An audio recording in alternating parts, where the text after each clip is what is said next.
Hi everybody, I'm Draven Walker and I'm glad you've joined me for this Astrology Primer presentation. It's taught in person at CovenTree Old World Market in Santa Maria, California. See the show notes for links. This class precedes the Astrology 101 and 102 series that are also held at CovenTree. While knowing this information is helpful for the following classes, it's not a prerequisite. I will, however, reference this material in the classes, but it will not be repeated in its entirety. Before we get too far into this, a real quick introduction about me. While not yet a professional astrologer, I've been studying the subject for over 30 years. This particular primer was born out of a series of conversations with people who didn't understand what tropical or Western astrology was actually based on, leading to a lot of misconstrued ideas. Alrighty, let's get started. So what we're going to cover, again, this is a primer only. We're not going to dive into too much depth here. We'll be focusing on the foundations of astrology, what it actually does, what role it played in the lives of the Indo-European forebears, and what job does it have now. Astrology as a study has been in active, evolving use for thousands of years. No system ever survives if it doesn't offer value. And being in constant use for that long reveals that it definitely has value. But we today don't face the same challenges that those living 4,000 years ago grappled with. So why is it still relevant? That's what we'll be looking at. The word itself, astro plus logi, means the study of the stars. In our view today, that means essentially the same thing as astronomy. Because of this confusion, people assume that astrology is astronomically accurate. This is untrue. It is not astronomically accurate, and by the time this primer is finished, you'll understand exactly why. Pay attention in the following slides because I'll illustrate and explain that while astrology uses the star constellations as a signpost, it's actually charting something very different, not the stars.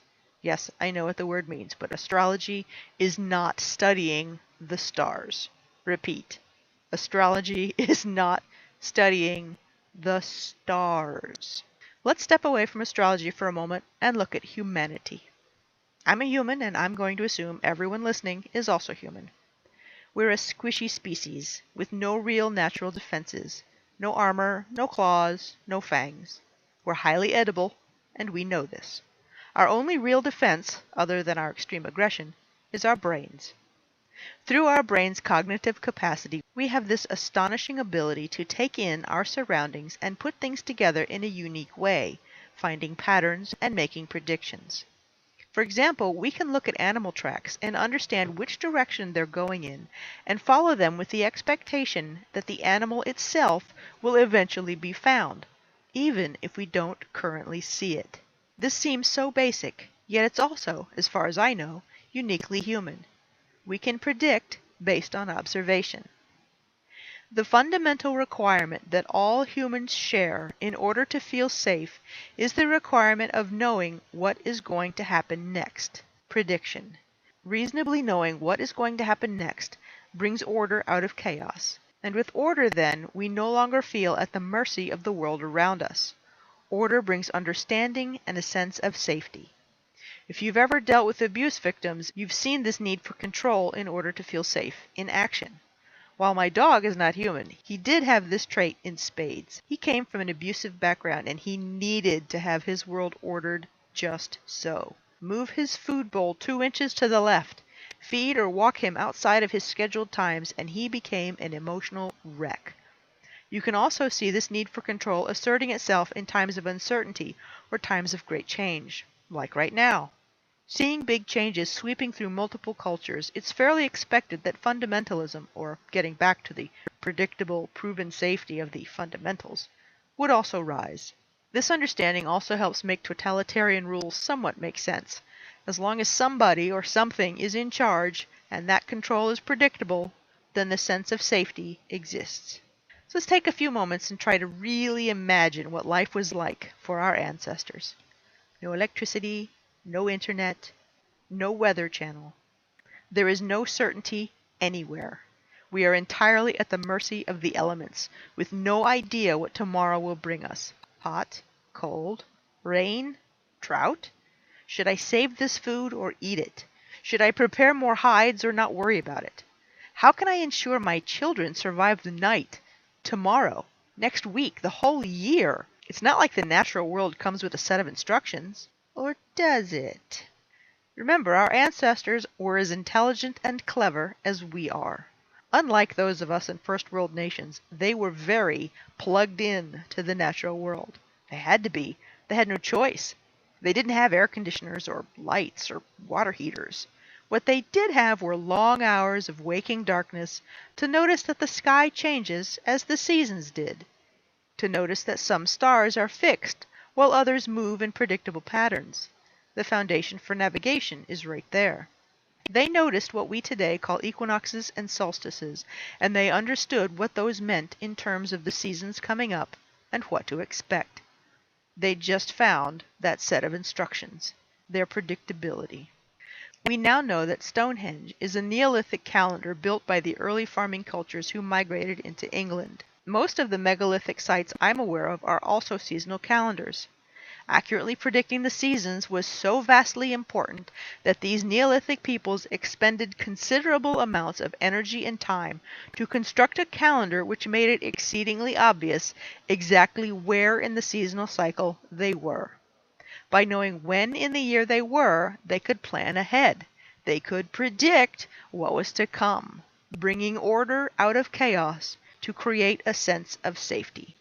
Finding the user's guide to the world through the rising of the sun and the movements of the stars through the seasons. Being a smart peoples, they noticed that throughout the year the sky held different star configurations. In the summer, these constellations were visible. In the winter, those were. They began to chart the movements of the stars across the heavens. From their perspective, they were absolutely right. The planet was the stationary thing, and the heavens moved around it. Simple observation. Very rational. Makes sense. While the rising of the sun is a far stronger seasonal predictor, the stars make a great shorthand, especially if you didn't happen to have one of those Neolithic calendars right around the corner from your house. Now let's update the solar system image here with our more modern view in which the sun is the center and the earth revolves around it. Are the seasons we experience here on earth changed at all by this new model? I hope you said no. The seasons are unchanged. The stars visible during any particular season are also unchanged by updating the model. Why? Because the stars that make up any particular constellation are so far outside our solar system, it doesn't really matter if the sun or the earth is the center point. Let's take a look at a map of the globe. Notice there are 3 imaginary lines which are drawn on the planet. These lines are called the equator, the Tropic of Cancer, and the Tropic of Capricorn. Everyone knows that the equator represents the middle point of the Earth. Or does it? Is it really the geographic dividing line of the planet, like a belt around the waist? What about those other 2 lines? What are they supposed to represent? Imagine every morning for 1 year you went outside in exactly the same spot to greet the rising sun, exactly like the man who took these awesome pictures did. Thank you, Anthony. Right when the sun rises, you put a stick in the ground marking exactly where the sun came up. At the end of 1 full year, you'd have 365 sticks in the ground.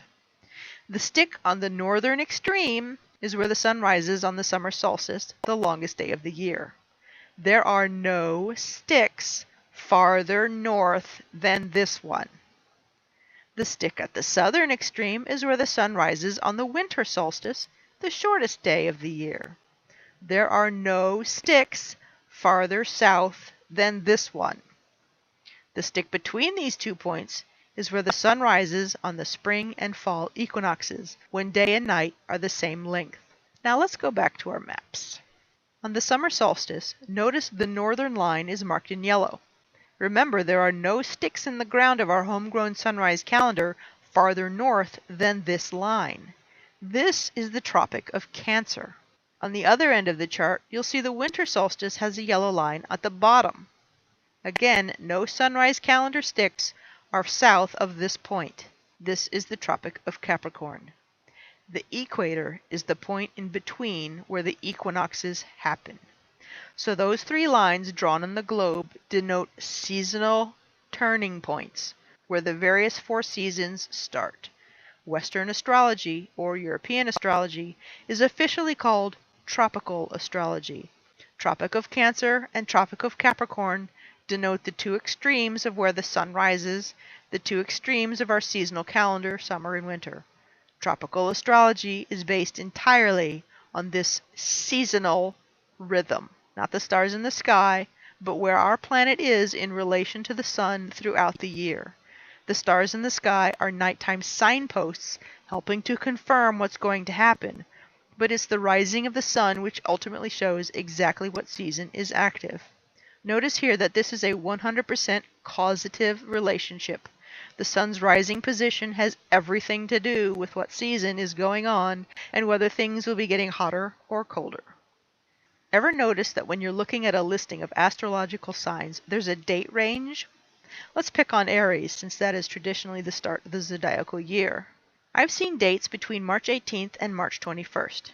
Exactly what day varies from year to year, but the actual date for any given year is determined by the spring equinox. Aries doesn't start when the constellation of Aries rises in the night sky. It starts when the season officially transitions from winter to spring. If you hear someone discrediting tropical astrology because it's not astronomically accurate, remember this. It's not about the star constellations at all. The constellations are just a shorthand signpost, which unfortunately is no longer accurate today like it was 4,000 years ago. What tropical astrology is about is the season on Earth, based entirely from the European and Northern Hemispherical perspective. Updating the heliocentric model to include the astrological signs, think of them this way. Aries is early spring. Taurus is middle spring. Gemini is late spring. Cancer is early summer. Leo is middle summer. Virgo is late summer. Libra is early fall. Scorpio is middle fall. And Sagittarius is late fall. Capricorn is early winter. Aquarius is middle winter. And Pisces is late winter. It truly doesn't matter what the stars do. If the constellation of Aries supernovas and goes dark, that will have no effect on our early spring, and neither will it affect any of the characteristics associated with the Aries sign. Notice that this calendar listing assumes a northern hemisphere bias. In the southern hemisphere, the seasons are reversed. Winter for Europe is summer for Australia.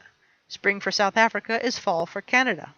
All of the associations we use for tropical astrology were developed historically from the European perspective. To get a better understanding of how things might be different for Southern Hemisphere astrological practitioners, I'd suggest contacting any of the many wonderful groups in those regions. Perhaps nothing is different. Perhaps they work better if the seasonal associations are adjusted to fit. I'm not in that region, and so I'm not equipped to address this. I've talked a lot about the sun when determining the sun sign, but the planets are also part of the mix, an important part. When a birth chart is drawn up, it's drawn from the perspective that the Earth is still the center around which everything revolves. That's fine, mainly because we live here. As far as influences go, the Earth being the center should be the biggest influencer. The planets of our system are added to the birth chart from this same perspective, where the planets are in relationship to the Earth at the time of birth. The seasonal or zodiac assignment is done via the same method as it is for birth. Notice in this definition that I've written here, I've added a new word to the second part of the definition, symbolic. Older thinking has the planets causing things to happen. While from a seasonal point of view, they are absolutely correct. The sun does cause the season to go from hot to cold and back again. Perhaps the planets appearing likewise correlated to something predictable always occurring, but I'm less positive about that one. But does the sun cause humans to be a certain way?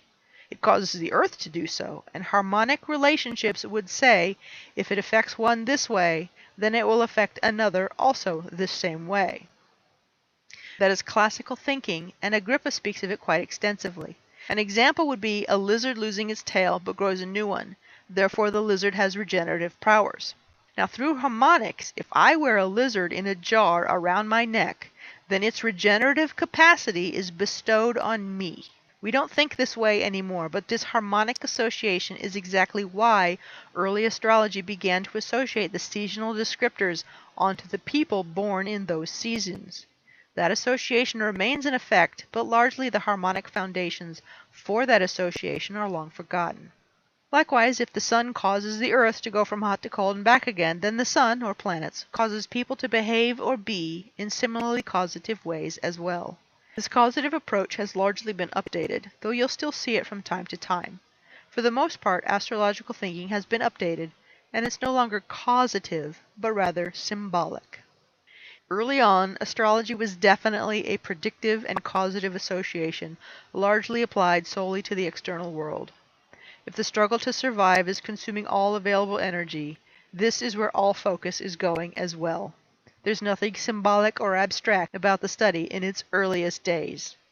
It was all about being able to predict what's coming next so we can plan for it and survive.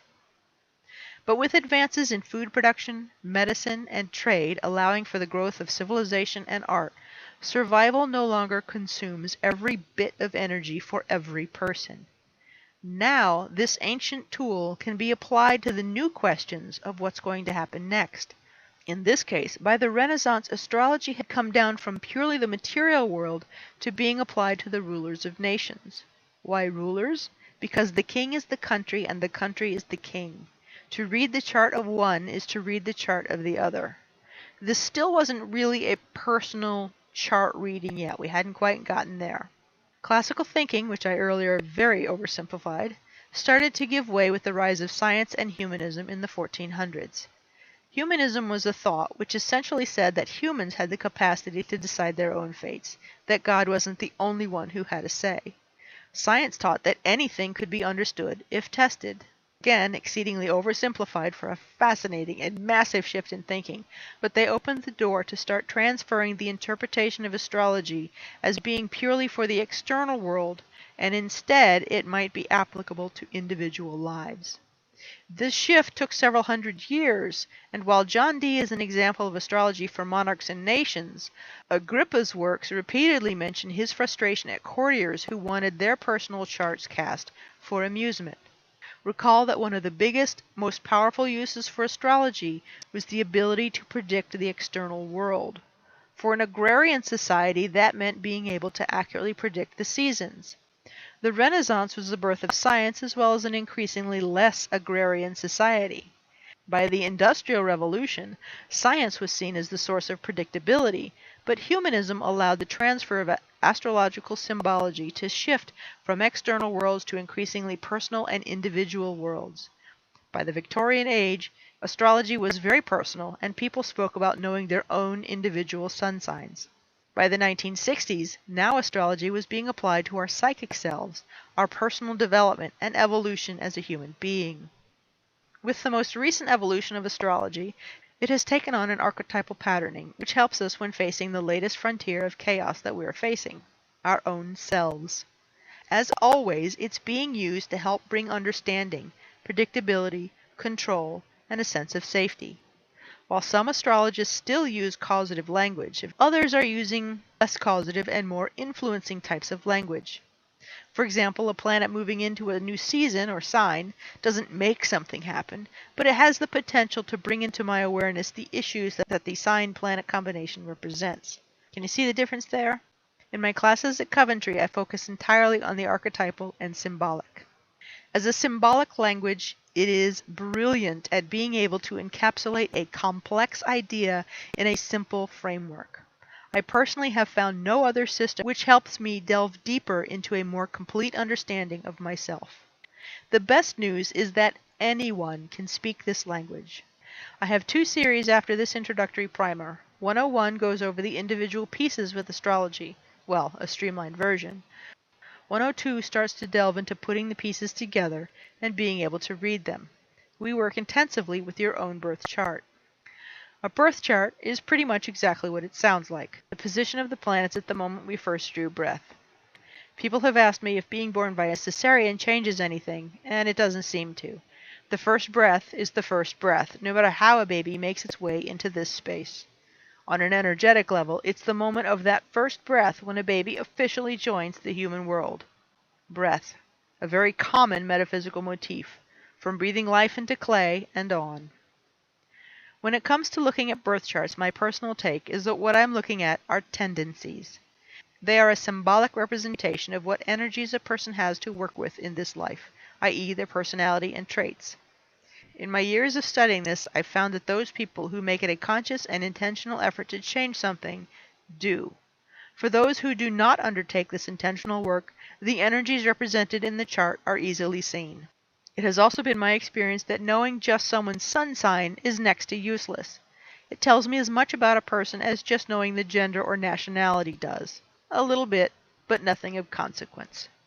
Give the accurate birth chart, and suddenly I can see the person. So in my courses, we focus on your own birth chart. You get something that looks like this. Once you understand what's going on within a birth chart, it's very ordered and logical. And once you know all the pieces that we talk about in the 101 class, then in the 102 class, you'll begin putting all these together, learning how to read the chart. So by the time we finish 102, the chart is no longer a bunch of little elements, but rather a cohesive picture and a unified whole. Okay, so that's the end of the primer. The goals were this. How does astrology work? It uses the rising sun to determine seasonal placement within a year-long calendar, assigning a constellational name to this season. What role does astrology play? It is a means of predicting that which seems to be unpredictable, bringing a sense of control to the situation and safety as a result. In the ancient world, that role was to literally predict the seasons for an agrarian culture. The role of the sun in this version is causative. In the modern world, the role of astrology is to help shed light on internal psychic and energetic tendencies so that we can more effectively work with ourselves and the world. The role of the signs in this version is symbolic. I hope you learned a few things, got some takeaway points, or at least had fun. If you're interested in taking either of the classes that I teach at CovenTree, follow CovenTree on Facebook to find out when these classes are. You'll find the link in the show notes below.